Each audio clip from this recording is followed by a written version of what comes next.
He thought I'm going to talk about dream act and whatever, dream plan act. Way in, I suddenly said, that's not what I'm supposed to talk about. You know, I agree with David. I talk about humanity and empathy and how that... And, I have this principle I call the 6I principle. The first I stands for individual accountability. Individual accountability basically means had on his table, the buck stops here. The idea of individual accountability is you've got to take ownership. The second I focus on is initiative. But leaders always leave space to define their own agenda. I call it creating your own outbox, etc. But at every level, having at least 20% of your energies and time focused on what is your agenda. The third I for me is innovation, but it is best defined as out-of-box thinking. Innovation to me is not creating the next iPhone 16, a willingness to question the status quo. The fourth I in my framework stands for inspiration. And leadership is about taking people with you. And to me, there are two sub-themes of that. One sub-theme is communication. Communication skills are the most underrated skills. To be able to talk convincingly and tell a good story, storytelling. This is a crucial skill. The fifth I stands for integrity. So you've got to be honest to yourself. To me, that's what integrity is. The last I is intent. So intent is about, again, the buzzword in today's parlance is purpose. So, what are you about? Why are you trying to do what you're trying to do? For the first 20 years of my career, my whole agenda was therefore about career progress. It was about how do I get ahead. And I was doing well. So they used to call me what I call fast track. So I was one of the youngest managing directors. I was given big jobs. But my whole agenda was driven by how do I get ahead faster? How do I grow faster, build my career faster? Then in 2000, in the first internet bubble, I quit and went to set up a .com. And when I set up the .com, my timing was bad. NASDAQ crashed next month.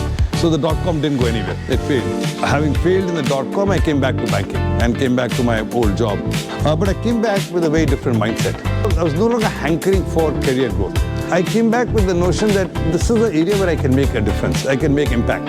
And because I'm good at it, I can make a difference. So the focus on intent and doing the right thing actually helped accelerate my career, even though I wasn't actually career focused. So a lot of people ask me what I look for in leaders. With one agenda, to help in the development of Singapore. And we came up with this purpose statement for DBS, which was a little quirky, but the heart of it says making banking joyful. It also allows you to do something which I think is important, called think big. Leadership involves being able to think big. Involves being able to think about what is your role in the big picture. A deep dive into is this idea of empathy and really being customer-centric, focusing relentlessly. And to do that, we did two things, the hardware and the software. The hardware, we started doing journey thinking. And this came up with this idea of jobs to be done. Customers come to us for a mortgage, a home loan. But do customers really want a home loan? Of course not. Customers want to buy the house. So the home loan is a means to an end. But that hardware is to be accompanied by software, this idea of empathy. So very early, we spent 2 days, we came up with something we call RED, RED. But the idea RED was to be respectful, to be easy to deal with, and to be dependable. So my shorthand for that to people was, every time you deal with somebody, you imagine it's your mother. And if you can imagine it's your mother, is how do you love people and still give them tough messages if you need to? And I got taught this thing which is called a feedback sandwich. So the feedback sandwich says first you give them a slice of bread, then you give them the beef, and then you give them another slice of bread. It's very easy to lose a sense of yourself. And one easy way to stay rooted is what you guys are doing now. Make friends when you're in uni and stay close to your friends in uni. These people know you for what you really are.